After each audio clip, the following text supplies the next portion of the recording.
प्रीति करो महादेव से, मत मांगो फलदान, तज कर फल की कामना, करिए भक्ति निष्काम।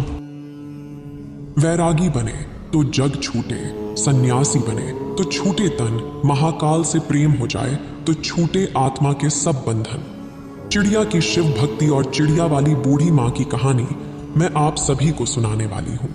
चिड़िया वाली बूढ़ी माता का मंदिर जो कि गुजरात में स्थित है, यह एक सच्ची कहानी है। अगर आप यह कहानी सुन रहे हैं तो पूरा सुनिए। इस कथा को आधा अधूरा छोड़कर जाने की गलती मत करिएगा, क्योंकि इस पवित्र कथा को आधा अधूरा छोड़ने से आपको पाप भी लग सकता है। इसलिए इस कथा को पूरा सुने। आप शिव भक्त हैं तो भोलेनाथ का अनादर ना करें। एक गौरैया पक्षी का जोड़ा एक बड़े से मंदिर में उसके पास स्थित पेड़ पे रहा करती थी, और उस शिव मंदिर में जब भी पूजा पाठ सुबह शाम जब भी आरती होती, तब वो दोनों पक्षी, वो दोनों चिड़िया उस मंदिर में आते और भगवान शिव का आराधना करने लगती और घंटों घंटों बैठे महादेव की भक्ति में लीन रहते। इतनी भक्ति करते, निराधार भक्ति करते कि उन्हें अपने तन मन का, अगल बगल के होशो हवास का कोई पता नहीं रहता। उन दोनों पक्षियों का रोज का यही नियम था। सुबह शाम जब भी मंदिर में घंटी बजती, आरती होती, तब ये पक्षी उस मंदिर में पहुंच जाते और भगवान शिव का आराधना करने लगती। उसके बाद अपने बच्चों के लिए और अपने लिए चारा पाने का व्यवस्था करती। उन दोनों पंछियों का, दोनों चिड़ियों का यही रोज का नियम था। और उसी मंदिर के बगल में थोड़े ही दूर पर एक बूढ़ी माँ का घर था। उस बूढ़ी माँ की कोई संतान नहीं थी। उनके आगे पीछे देख रेख करने वाला उनका कोई नहीं था। वह अकेले अपना जीवन व्यतीत कर रही थी, और उस बूढ़ी माँ को पक्षियों के प्रति बड़ा लगाव था और चिड़ियों को, पंछियों को बहुत प्रेम किया करती थी। उनके लिए रोज नित्य प्रति अपने घर की छत पर पानी, दाने, यह सब चीजें डाला करती थी। उस बूढ़ी माँ का यही काम रोज का था, और वो दोनों चिड़िया उस बूढ़ी माँ के छत पर आते और आसानी से दाना चुगते, खाते पीते, और उसमें से कुछ अपने बच्चों के लिए अपने साथ ले जाते। इसी तरह उनका जीवन व्यतीत हो रहा था। उस बूढ़ी माँ के कारण उन चिड़ियों का पेट भर रहा था, और साथ ही वह आराम से निश्चिंत भगवान शिव का आराधना कर पा रहे थे। अब इसी तरह दिन गुजर रहे थे। एक दिन की बात है, वो बूढ़ी माँ बीमार हो जाती है। वो अपने बिस्तर पर पड़ जाती हैं। उनका बहू बेटा तो कोई था नहीं कि उनका उपचार करता, उन्हें दवाई वगैरह लाता। अब बूढ़ी माँ बिना दवा के, इसी तरह बिना सेवा के बिस्तर पर पड़ी रहती। अब वो अपने छत पर दाना पानी नहीं डाल पा रही थी। अब जब वह गौरैया पक्षी उस बूढ़ी माँ के छत पर दाना चुगने के लिए आते तो वहां दाना पानी नहीं देखते हैं, तो वो सोचते हैं कि बूढ़ी माँ कहाँ चली गई, दाना पानी क्यों नहीं डाल रही है। इसी तरह 2 दिन बीतते हैं, 3 दिन बीतते हैं। धीरे धीरे वो बूढ़ी माँ कमजोर होने लगती है। बिना दवाई दर्पण के एक दिन उनकी मौत जाती है। अब जब वो पंछी देखते हैं कि बूढ़ी माँ का कोई पता नहीं चल रहा है और छत पर दाना भी नहीं डाला जा रहा, तो वो घबरा जाते हैं और बहुत ही परेशान होते हैं, और उस बूढ़ी माँ को पूरे गांव में आस-पास ढूंढने लगते हैं, खोजने लगते हैं। खोजते खोजते दोनों थक जाते हैं, तो उसमें से जो मादा गौरैया थी वो अपने पति से कहती है, स्वामी, बूढ़ी माँ का कोई पता नहीं चल रहा है। बूढ़ी माँ कहाँ चली गई? वो हमें दाना पानी दिया करती थी और अन्य पक्षियों का देख रेख किया करती थी। वो कहाँ गई? हमने कितना उन्हें ढूंढा लेकिन वो मिली ही नहीं। अब हम क्या करें? उस गौरैया का पति कहता है कि प्रिय, हमने हर जगह बूढ़ी माँ का तलाश कर लिया, बूढ़ी माँ कहीं नहीं मिली। एक जगह हमने उन्हें नहीं देखा, उनके खुद के घर में। हमें उनके खुद के घर में जाकर देखना चाहिए, शायद वो बीमार तो नहीं। अब यह कहने के बाद वह गौरैया पंछी बूढ़ी माँ के घर चले जाते हैं, और जब अंदर जाके देखते हैं तो बूढ़ी माँ अपने बिस्तर पर लेटी हैं। उनके शरीर में कोई हलचल नहीं, उनके चेहरे पर, उनके बदन पर मक्खियां भिनभिना रही थीं। वो पंछी अपने पंखों के खड़खड़ाहट से उन मक्खियों को हटाते हैं, बूढ़ी माँ को जगाने की कोशिश करते हैं, लेकिन उनके शरीर में कोई हलचल नहीं। अब गौरैया का पति कहता है कि प्रिय, बूढ़ी माँ अब इस दुनिया में नहीं रही, उनकी मृत्यु हो चुकी है। ये देखने के बाद दोनों पंछी बहुत ही निराश, बहुत ही उदास होते हैं। उन्हें बड़ा ही दुख होता है। अब उन्हें दाना चुगने के लिए दूर दूर जाना पड़ता है। अब इसी तरह शाम हो जाती है। शाम को जब मंदिर का घंटा बजता है, भगवान शिव की आरती होने लगती है, तब वो दोनों पंछी उस मंदिर में पहुंचते हैं और एक पैर पर खड़े होकर भगवान शिव का निराधार भक्ति करने लगते हैं, उनका जप करने लगते हैं। 1 घंटा बीतता है, 2 घंटा बीतता है, इसी तरह बहुत लंबा समय बीत जाता है। इसी तरह बिना खाए पिए लगातार महादेव का भक्ति करते रहते हैं। ऐसा करते करते 1 महीने बीत जाते हैं। उन पक्षियों ने महादेव का भक्ति करना छोड़ा नहीं। महादेव का भक्ति करते रहे, ये चीज देख के महादेव भोलेनाथ बड़े ही प्रसन्न होते हैं और उन पक्षियों को दर्शन देते हैं और कहते हैं, हे गौरैया, तुम्हें क्या चाहिए? तुम जो मानूंगी मैं वो दूंगा।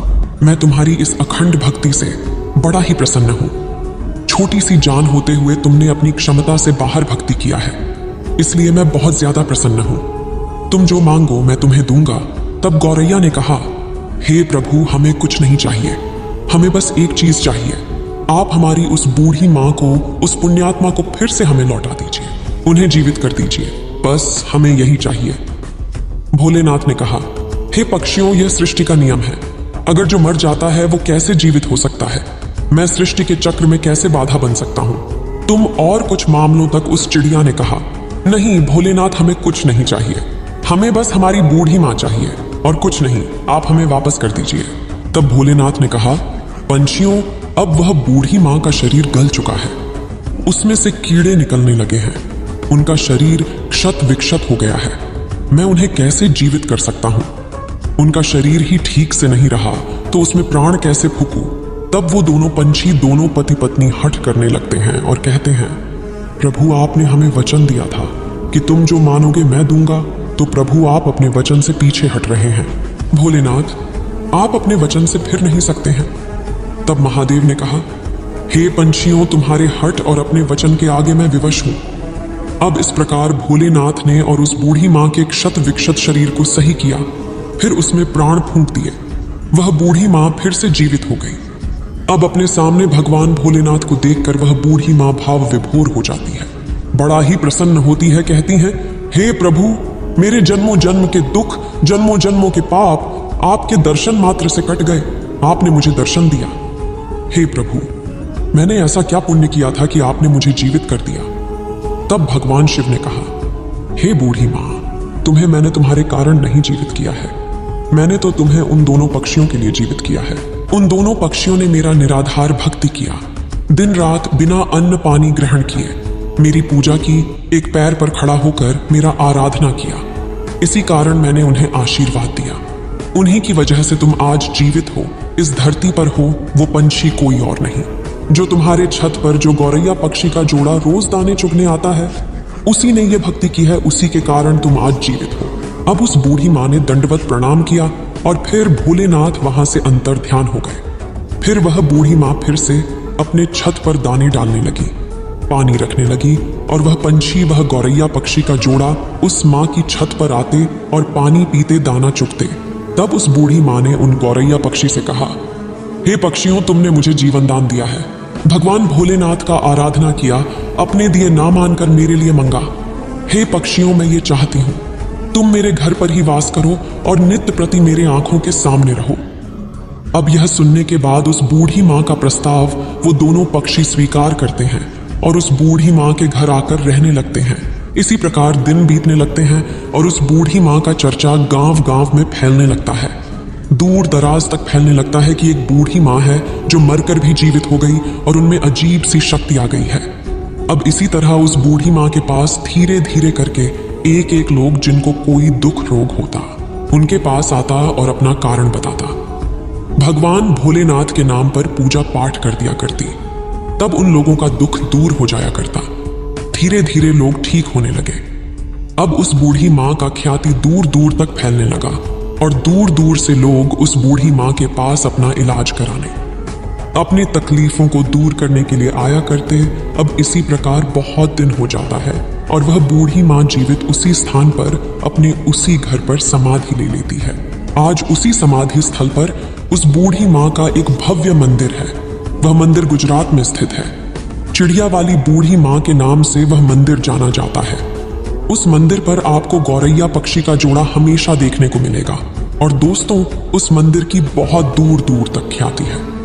लोग कहते हैं किसी को भी कोई तकलीफ रहता है, कोई शारीरिक कष्ट रहता है, कोई रोग रहता है, तो वहां जाने कर भक्ति करने पर, पूजा पाठ करने पर वो तकलीफ, वो रोग ठीक हो जाता है। एक गौरैया पक्षी ने उस बूढ़ी माँ को कैसे अपने अखंड भक्ति से जीवित कर दिया। भोलेनाथ की कृपा से ही वह बूढ़ी माँ जीवित हो गई। वह बूढ़ी माँ लोक कल्याण करने लगी। तो दोस्तों, हमें इस कहानी से एक सीख मिलती है कि हमें कभी किसी दूसरे पर निर्भर नहीं रहना चाहिए। जब तक बूढ़ी माँ जीवित थी वो दोनों पक्षी उस माँ पर आश्रित थे। उनके मरने के बाद वो पक्षी तिलमिलाने लगे कि हमें भोजन कहाँ से मिलेगा। अब इसी कारण उन्हें कष्ट होने लगा, क्योंकि उन्हें आदत नहीं था दूर दराज से भोजन खोजने का। उन्हें रखा रखाया भोजन मिल जाया करता था।